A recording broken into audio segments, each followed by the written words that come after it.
Bien, entonces, siguiendo nuestro tema,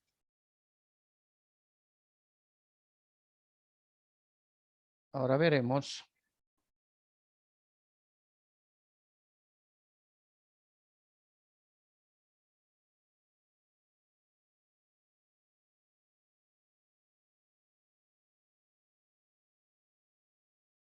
y decíamos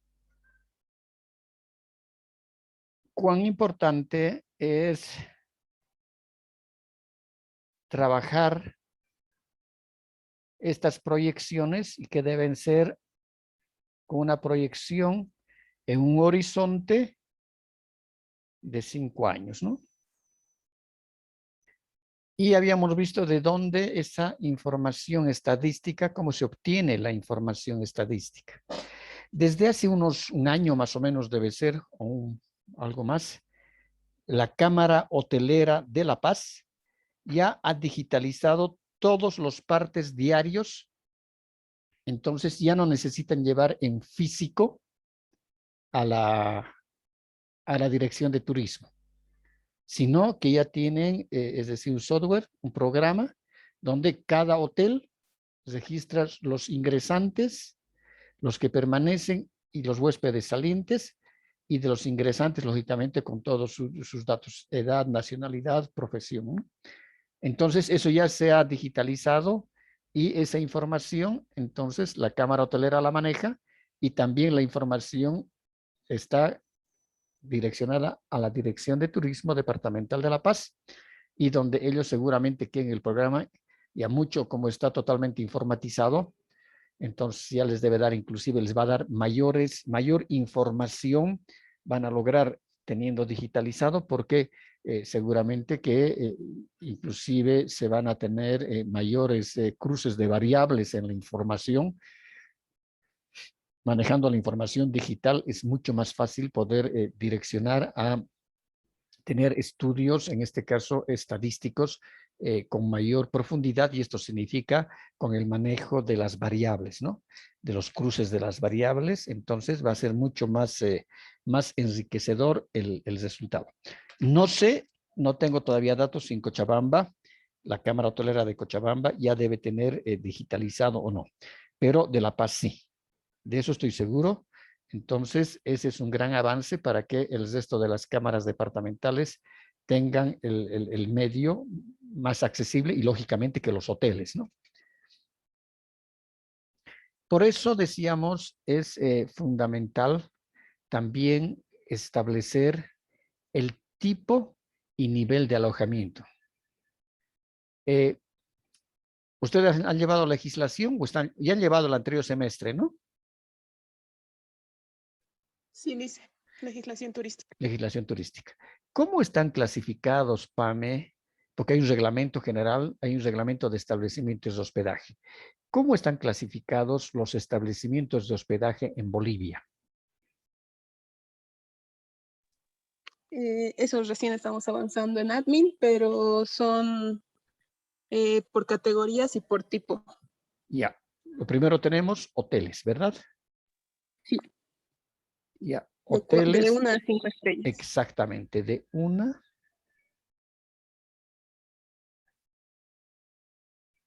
a 5 estrellas. Luego tenemos Aparte hoteles de 3 a 5 estrellas. apart hoteles.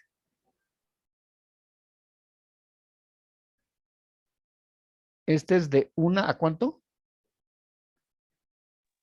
Creo que los apartoteles es de 3 a 5, Lice, no de 1. O me voy a fijar un ratito. Ya.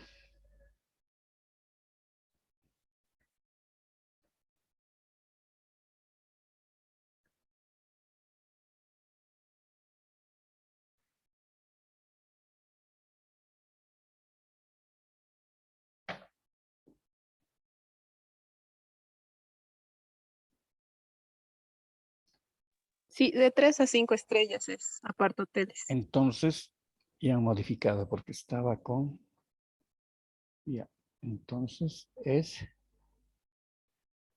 ay, no, ya, es de 3 a 5. Sí. Luego, Hoteles boutique de 4 a 5 estrellas. entonces son los hoteles boutique. Y recién han modificado, es nuevo este reglamento. ¿De cuántos? 5 estrellas. ¿De 1 a 5? No, de 4 a 5. Se nos ha ido los bolivianos.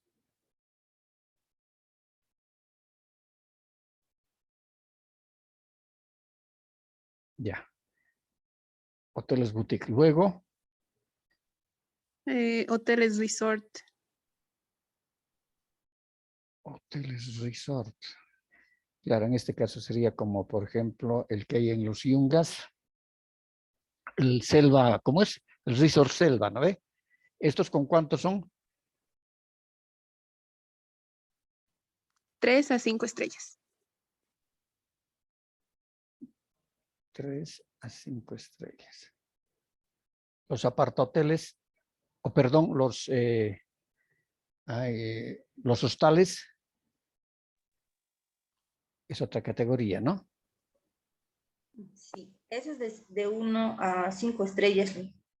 Los hostales. Ahora, dígame, estos hostales antes eran de 1 a 5. Estos eran residenciales u hostales, eran sinónimo. ¿Sigue igual?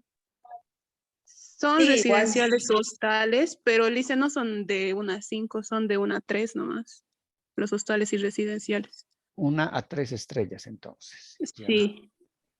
de 1 a 3. ¿Qué más tenemos? ¿Qué categoría más tenemos? Tenemos Alojamiento. alojamientos Ya. A y B. Sí, eso se sigue manteniendo. Alojamientos, letra A y letra B. Eso es todo, ¿no? Casas de huéspedes, dice. Pero esa es categoría única. Ya. Casa de huéspedes. Categoría única.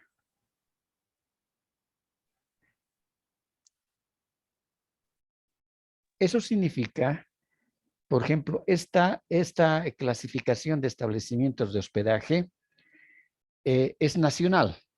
Cada país, de acuerdo a su régimen legal, es decir, a sus normas, clasifica a los establecimientos de hospedaje. Pero, para el caso que sería de los hoteles, todas las legislaciones de todas partes del mundo, los hoteles los clasifican de 1 a 5 estrellas. Todos. Y eso, decíamos, es reciente. Esto es a partir de los años 1985, 1990. Porque antes en Europa, los hoteles, cada país tenía una clasificación diferente. España, por ejemplo, tenía hoteles de superlujo, hoteles de lujo, después tenían superlujo, lujo, hoteles clase alta, y luego tenían hoteles categoría turista. Y cuando se hace más o menos la homologación, cuando ya, porque no nos olvidemos que las estrellas es una categorización que ha impuesto Estados Unidos. Las estrellas en los hoteles nacen en Estados Unidos.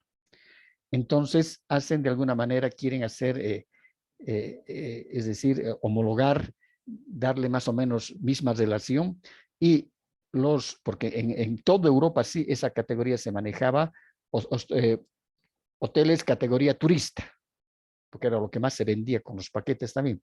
Y esas tenían similitud a un hotel de 3 estrellas.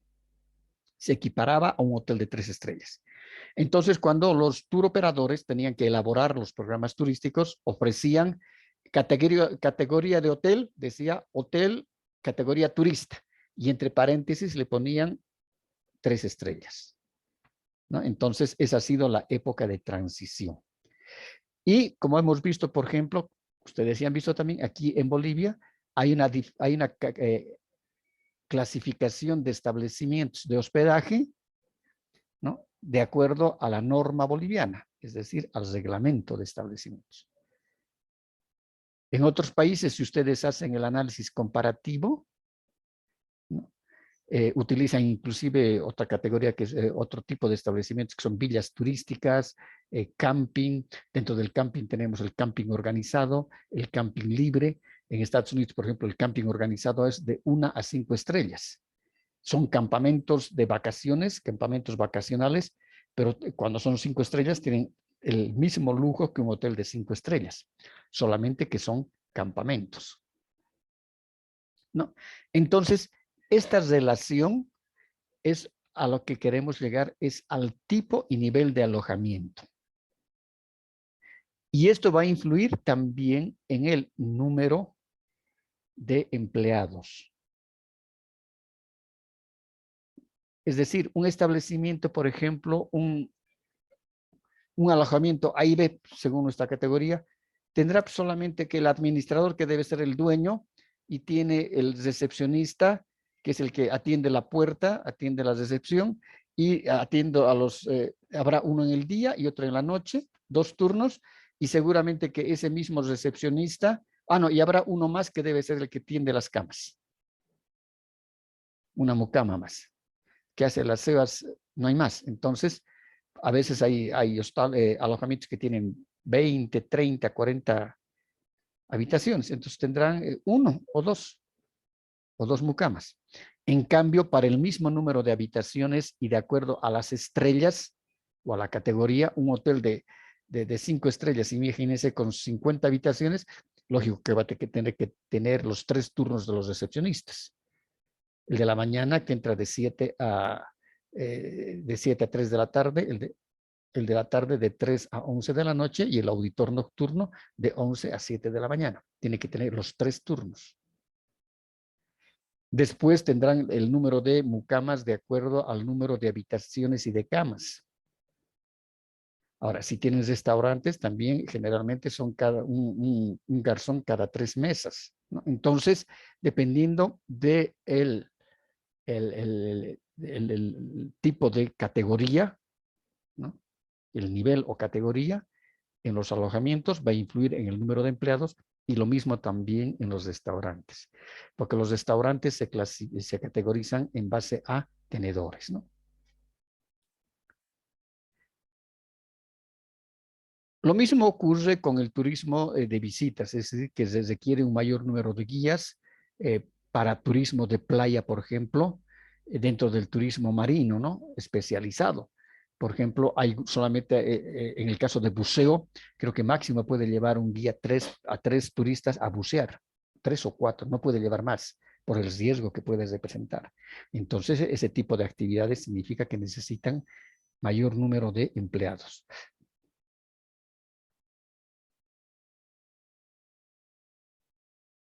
Ahora, el personal gubernamental, es decir, que van a trabajar en las instancias gubernamentales, llámese Ministerio de Turismo, llámese Viceministerio de Turismo, llámese Corporación de Turismo, llámese Dirección de lo que sea, cualquiera que fuera la instancia gubernamental, va a depender el número de personal, va a estar de acuerdo a la participación que tendrá el gobierno en la actividad turística. Es decir, si es un gobierno que está priorizando la actividad turística como generadora de recursos económicos, entonces una corporación de turismo va a tener que tener por unos 50, 70 profesionales trabajando ahí o más. Pero en cambio, si es una oficina de turismo, tendrá 2, ¿no? Entonces depende de la importancia. Asimismo, se debe clasificar los puestos requeridos, es decir, lo que decíamos acá, ¿no? En este escenario, ¿no? Se debe clasificar los puestos requeridos por hoteles, restaurantes, guías, animadores turísticos, administradores, de acuerdo al tipo de turismo que se desarrolla. Y este tipo de turismo va a estar determinado por las actividades turísticas. De acuerdo a las actividades turísticas, también actividades turísticas, se determina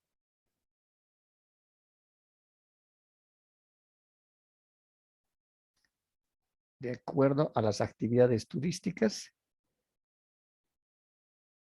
se va a determinar el número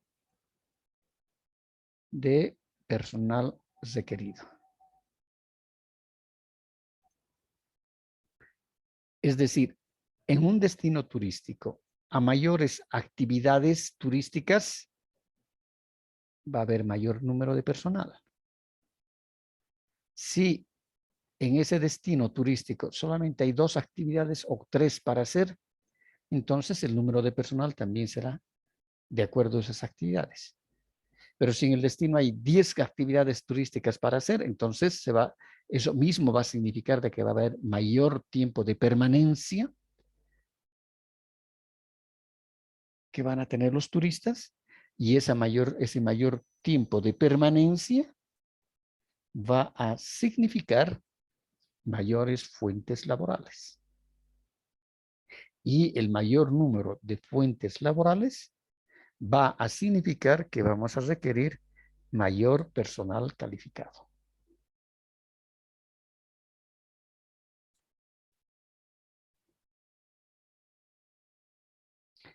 Por eso decíamos, en el caso de que si en el sector hay turismo, es decir, este escenario, ¿no? Sin plan. Hay turismo acá. Hay que establecer el factor de rotación.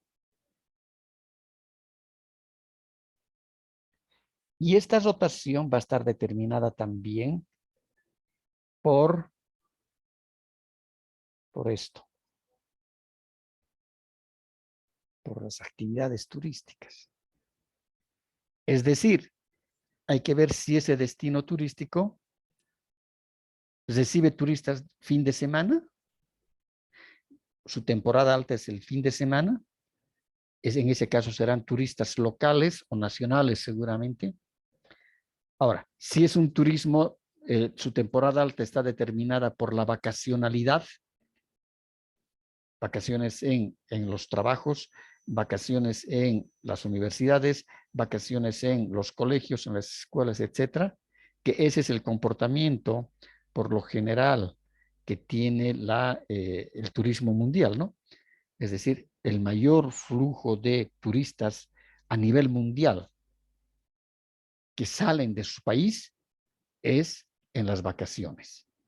Y hemos dicho que las vacaciones están sujetas a las características geográficas y a las características de estacionales, de las estaciones. Tenemos el invierno, tenemos el verano, tenemos el otoño. Entonces, ¿en qué temporada es en la que la mayor afluencia de turistas existe? Porque todos casi salen de vacación. En los colegios, en las universidades y en los trabajos, es en el verano. El verano para el hemisferio norte está marcado a partir de julio, agosto, septiembre. Tal vez un poquito ya octubre, ¿no? Entonces, es el verano en esos países. Para el hemisferio sur, el verano está empezando en octubre, noviembre, diciembre, hasta enero inclusive. Y entonces ahí se determina la temporada alta y la temporada baja, desde el punto de vista de la demanda turística, ¿no? De que los turistas salen. Por eso que cuando nosotros, en el caso de Sudamérica, nosotros estamos terminando el otoño y empezando la primavera, ¿no? Es el momento en que la gran demanda turística mundial de Norteamérica y de Europa están en verano. Entonces salen a todas partes del mundo como turistas. ¿Por qué? Porque están de vacaciones. Y eso es lo que se llama la temporada alta a nivel mundial. porque esos grandes flujos turísticos provienen de los países ricos. Y en esos países ricos, las personas tienen una capacidad de ahorro alta. Entonces, ahí es que se determina los grandes flujos turísticos. Por eso, inclusive si nosotros vemos en las estadísticas turísticas de Bolivia, cuando existe el mayor número de turistas extranjeros, con seguridad, que es agosto, septiembre, julio, agosto, septiembre y octubre, que es el mayor número de turistas extranjeros que nosotros recibimos. ¿Y eso por qué? Porque los turistas han entrado en periodo de vacaciones, han entrado en verano. Se establece, según la OMT, establece de que en Europa, siempre descontando, no en época de pandemia, cuando no había pandemia, sin pandemia. Para el caso, por ejemplo, de los alemanes, de la población alemana, por lo menos un 80% de toda la población alemana sale de viaje por concepto de turismo de su residencia habitual. Si ese 80% nosotros lo volvemos en 100%, alrededor del 60% a 70% salen de su país por concepto de turismo. Y si ese 70% lo volvemos 100%, más o menos el 80% hacen viajes transcontinentales. Es decir, que salen del continente europeo, si son europeos, o si son norteamericanos, en este caso canadienses o norte de Estados Unidos, estadounidenses, ¿no? También van a salir del continente, de la región del continente. Entonces, por ejemplo, el caso de los alemanes es impresionante. Esa gente trabaja todo el año esperando desesperadamente que salir de vacaciones y viajar. Y viajan fuera de su país y fuera de su continente. Entonces, ahí es cuando surge el mayor volumen de turistas extranjeros por todo el mundo en las vacaciones. Y las vacaciones están en verano. Porque este año Europa en el verano ha llegado hasta 42 grados. En este caso España, especialmente España, parte de Francia, parte de Italia, han llegado 38, 40, 42 grados. Entonces, la gente está desesperada, espera las vacaciones para salir y el principal tipo de turismo que hacen es el turismo balneario, porque van a buscar agua. Y después está el turismo cultural. Ese por lo menos era el comportamiento antes de la pandemia.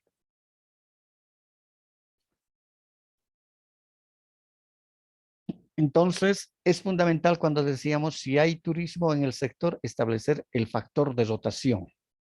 Cuando en este caso estamos viéndonos sin plan, este factor de rotación está determinado, decíamos, por las actividades turísticas. Si el destino es de fin de semana, entonces de lunes a viernes, esta gente que está en el destino turístico tiene que trabajar en algún lugar, en otra actividad. Entonces, la actividad puede ser servicios, pueden ser comerciantes, vendedores, etcétera. Pueden ser actividades, pueden ser agrícolas, tal vez son agricultores, etcétera. Y hay que identificar a qué se dedica esa gente cuando no trabaja en turismo. Y por ahí sábados y domingos es la temporada alta del turismo, entonces esta gente trabajará en el sector turismo sábados y domingos. Entonces es por eso que decimos de que puede haber una alta rotación, porque como solamente trabajan sábados y domingos, entonces si por ahí ven otra opción mejor de trabajo, dejan la actividad turística.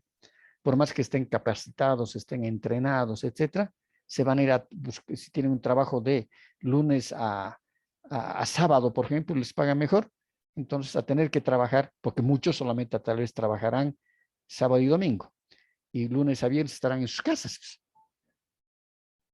Entonces, a eso hay que medir, y ese también le llamamos el factor de rotación. Si dejan su trabajo por otra actividad. Y hay que ver qué vacantes van a ser ocupadas de forma inmediata. Imagínense de que si el turismo es de fin de semana, sábado y domingo, y hay muchos que han decidido irse a trabajar a otro sector. Puede ser el sector industrial, puede ser el sector de comerciante, etc. Entonces, esos puestos laborables que existen para el fin de semana en ese destino, tienen que ser cubiertos ya. Entonces, hay que ver ese índice de rotación para ver los puestos vacantes a ser ocupados de forma inmediata.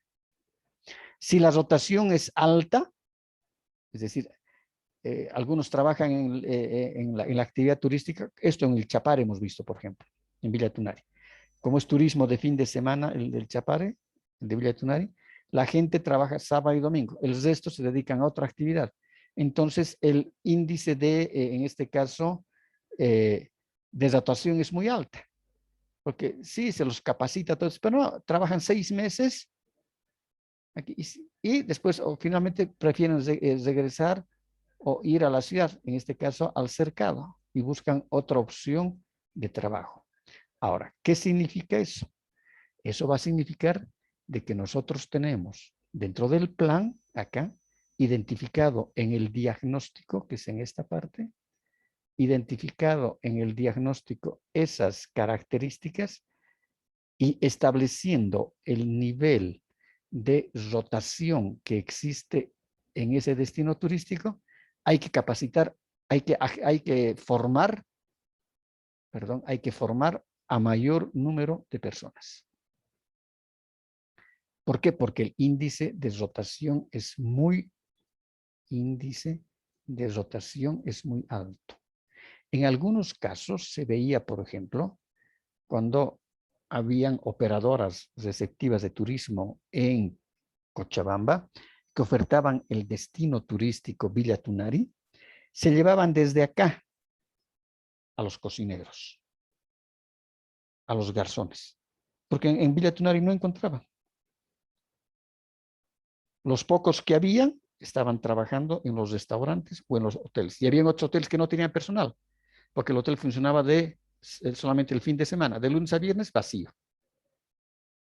Entonces, los operadores que tenían grupos los fines de semana, ¿no?, día antes ya, en una camioneta, en una vagoneta, mandaban a su personal para que vayan preparando todo para cuando el día viernes esa gente ya estaba en el Chapare, en Villa Tunari, ya limpiando las habitaciones, todo eso, esperando al sábado de la mañana. De aquí salían los buses con los turistas, los operadores llevaban a sus turistas, salían 6 de la mañana, 6, 7, 8, a las 9 de la mañana ya tenía que estar el desayuno listo, preparado en el hotel, en el Chapare, en Villa Tunari, esperando a los turistas para que ya desayune. Y ya también las actividades establecidas, ¿no? Si es una operadora de turismo, entonces visita el parque aquí, visita aquel otro lugar, con sus guías, todo. Regresan otra vez al hotel y el almuerzo tenía que estar listo para todos esos turistas. Pero llevaban desde los garzones y los cocineros de Cochabamba, del cercado, porque no había ya. Entonces, a pesar de que un buen tiempo, hace unos 15 años atrás, la GTZ, ¿no?, ha capacitado a mucha gente en el Chapare, en convenio con los hoteleros del Chapare. Pero se seguía capacitando, pero ahí se identificó porque la rotación era demasiado alta. Y otro elemento fundamental es de que la gente de Villa Tunari tenía las dos residencias, es decir, tenía su casa en Villa Tunari y tenía también su residencia en el cercado. Los pobladores de Villa Tunari tenían la doble residencia. Entonces, era complicado y para tener una buena calidad de servicio, lo que hacían los operadores alquilaban el hotel y decían, nosotros vamos a tener nuestro personal, porque el hotel no tenía el personal, o tenía personal esporádico, ¿no? Entonces, esas características, por ejemplo, hay que tomarlas en cuenta y lógicamente que se las tiene que establecer y se las tiene que identificar en el diagnóstico para que dentro de la formulación del plan se tenga que ver exactamente cómo se va a hacer las proyecciones tomando en cuenta el índice de dotación laboral que puede existir en otras actividades económicas.